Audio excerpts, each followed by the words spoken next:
Media icon and philanthropist Anike Agbaje Williams has died at the age of 88.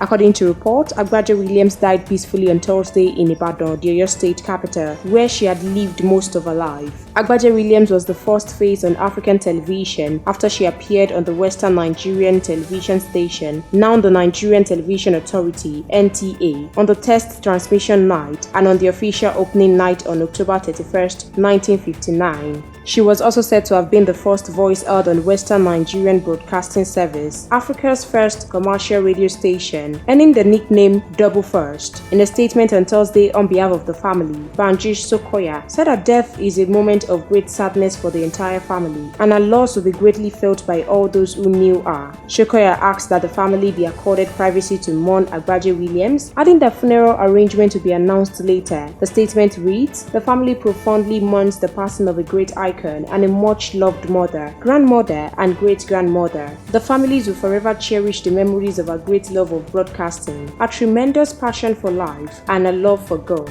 We'll continue to supply you more trending news updates. Please stay tuned to Naija News TV.